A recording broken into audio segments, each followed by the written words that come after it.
नमस्कार दोस्तों, मैं Hrithik Suchandra from government polytechnic Budaun. आज मैं आपके लिए केमिकल रिएक्शन इंजीनियरिंग में ऑटो कैटालिटिक रिएक्शन और इंटीग्रेटेड रेट एक्सप्रेशन, इसका इंटीग्रेटेड रेट एक्सप्रेशन लेके आया हूँ।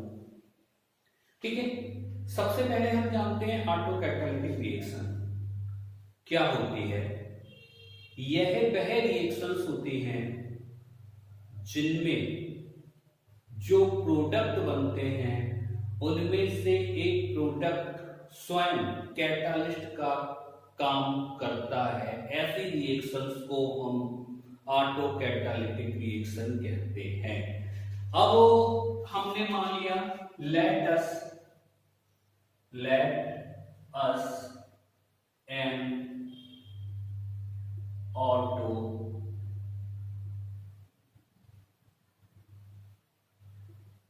Catalytic reaction A plus R gives R R।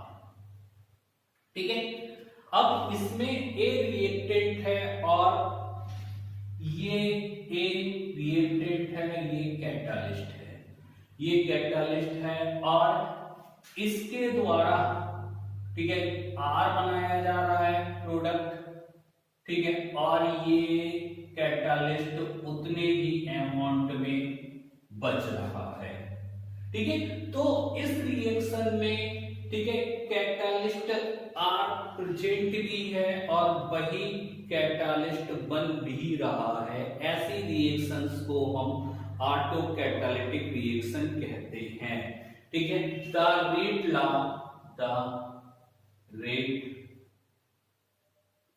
law is given y minus RA बराबर माइनस TCA अपॉन DT बराबर KCA इंटू CR। मतलब जो भी रेट ऑफ रिएक्शन है, ठीक है, जो हमारा एक कंज्यूम हो रहा है पर यूनिट टाइम में, ठीक है, वो किस पे डिपेंड कर रहा है। ठीक है, concentration of A and concentration of R. ठीक है, वी नो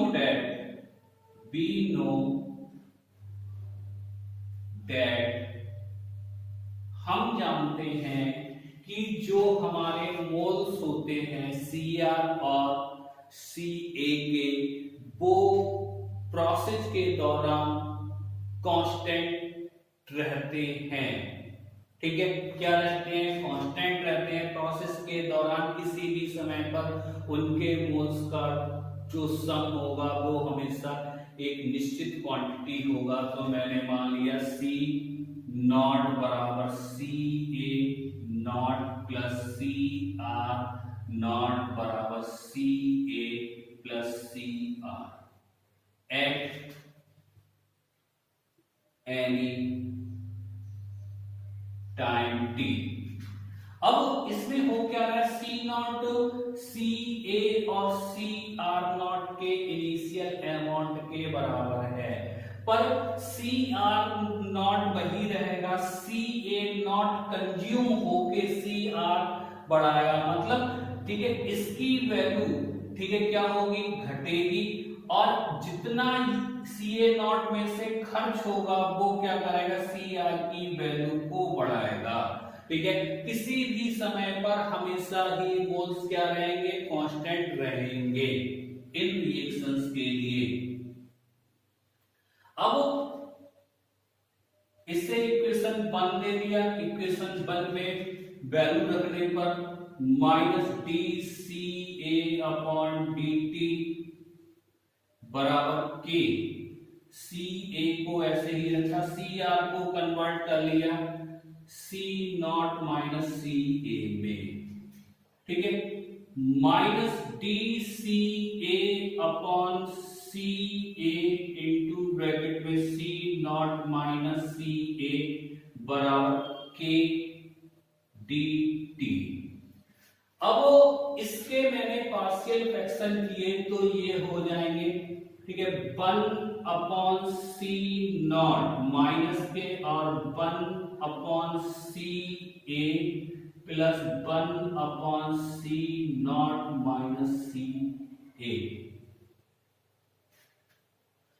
ठीक है। और ब्रैकेट के बाहर dca बराबर kdt। अब ये पार्शियल फ्रैक्शन सही है गलत है कंफर्म करने के लिए इसकी मल्टीप्लाई इधर कर दी, इसकी मल्टीप्लाई इधर कर दी, ca0 बच गया तो 1/ca0 लिख दिया और माइनस ये वाला, ठीक है। अब मुझे क्या करना है, दोनों तरफ इंटीग्रेट करना है, दोनों तरफ इंटीग्रेट करूंगा, ठीक है। तो ये इंटीग्रेशन और ये इंटीग्रेशन, टाइम की वैल्यू हमेशा 0 से t तक जाएगी और 0 पे कंसंट्रेशन जो होगी वो इनिशियल कंसंट्रेशन होगी, ठीक है, ca0 और t पर ca होगी, ठीक है। अब हमारा ये हो गया, ca0 को उधर भेज दिया तो माइनस इंटीग्रल ca0 से ca dca upon ca minus हो जाएगा ये ca0 से इंटीग्रल ca0 से ca और dca upon c0 minus ca बराबर c0 k और t,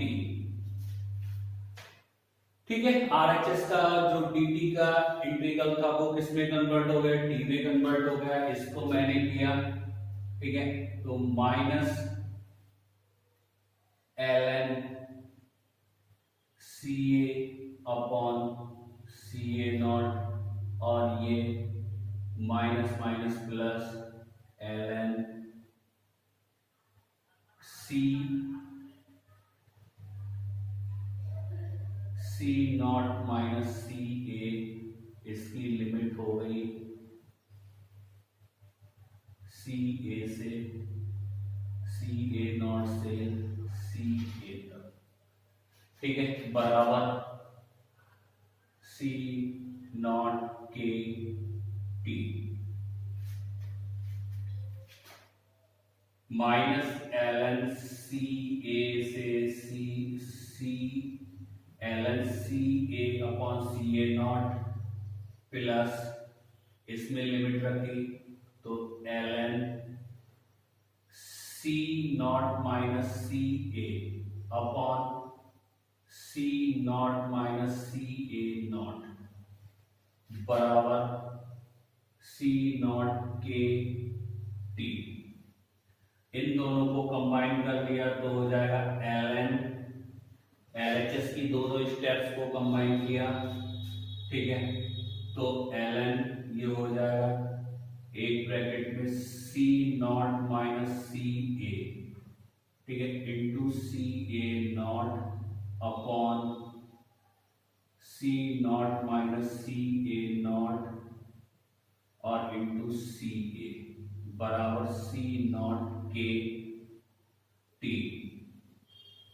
ठीक है।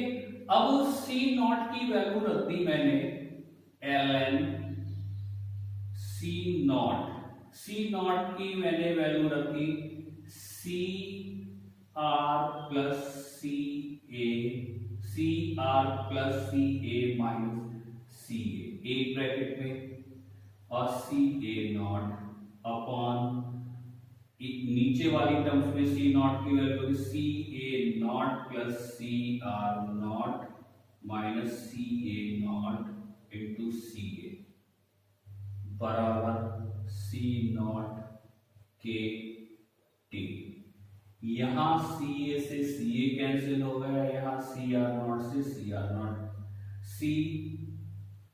ca0 से ca0 कैंसिल हो गया, cr0 बचा, ठीक है। तो ln यहां पर रहेगा cr into ca0 upon c C R not into C A बराबर सी नॉट के टी। इसे मैंने इस तरीके से लिख दिया C L N C R upon C R not upon, ठीक है, इसे लिखा सी ए अपॉन सी ए नॉट और सी नॉट को लिख दिया C R not plus C A not के T equation to represent integrated rate expression in term of concentration. इसका ग्राफ हम इस तरीके से खींच सकते हैं,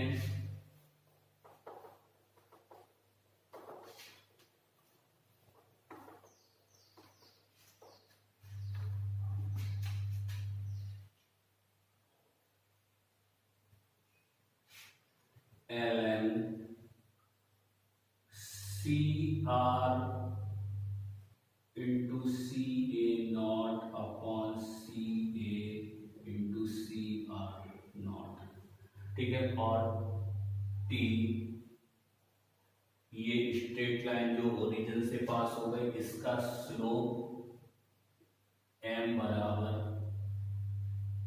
के ब्रैकेट में C A not plus C R not.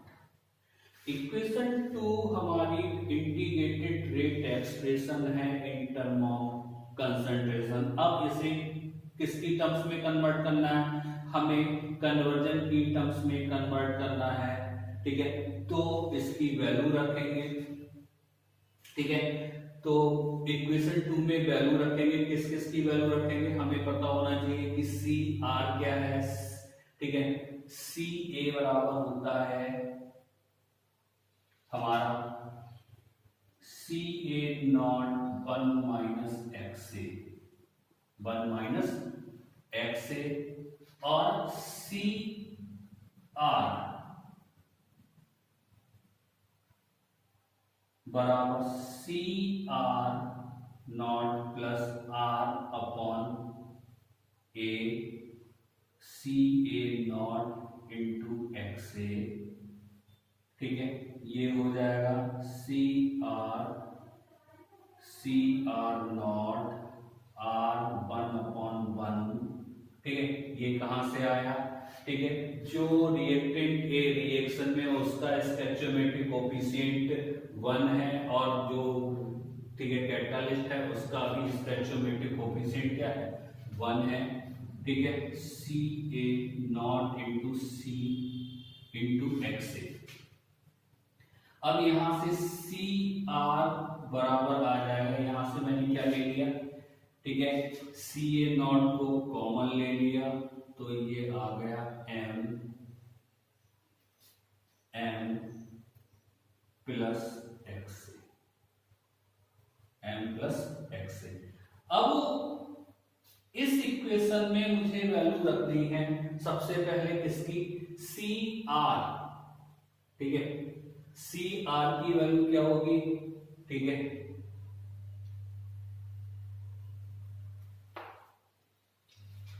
C R की वैल्यू मैंने रखी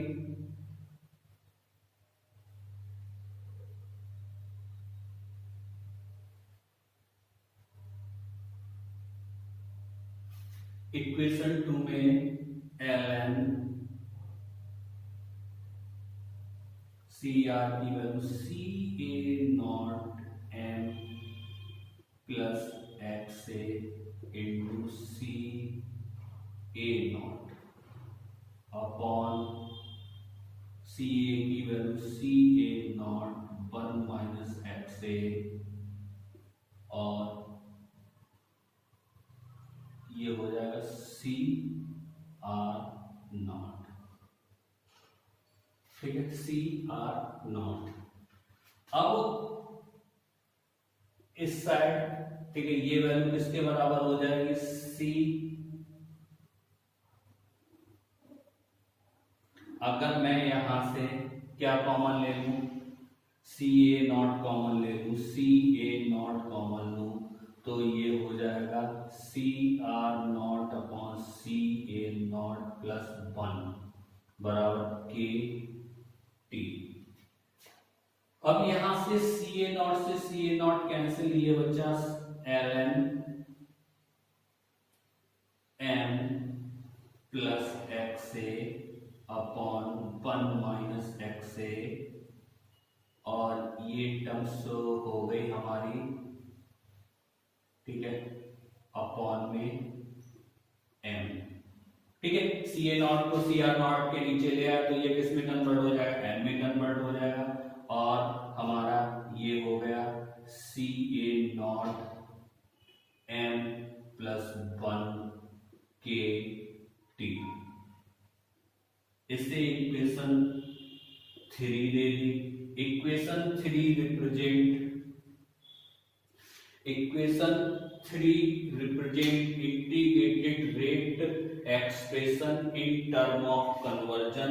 अगर हम इसकी लेकर खींचेंगे, ठीक है, तो ये कर्व इस टाइप से आएगा,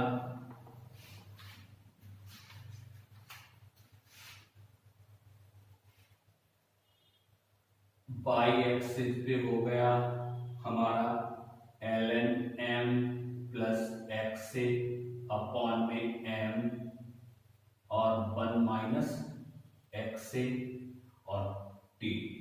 ओरिजिन से पास होती हुई एक स्ट्रेट लाइन जाएगा जिसका स्लोप एम बराबर सी ए नॉट एम प्लस 1 के होगा। ठीक है, इस प्रकार हम ऑटो कैटालिटिक रिएक्शन का रेट एक्सप्रेशन फाइंड आउट कर सकते हैं। धन्यवाद दोस्तों, मिलते हैं नेक्स्ट लेक्चर।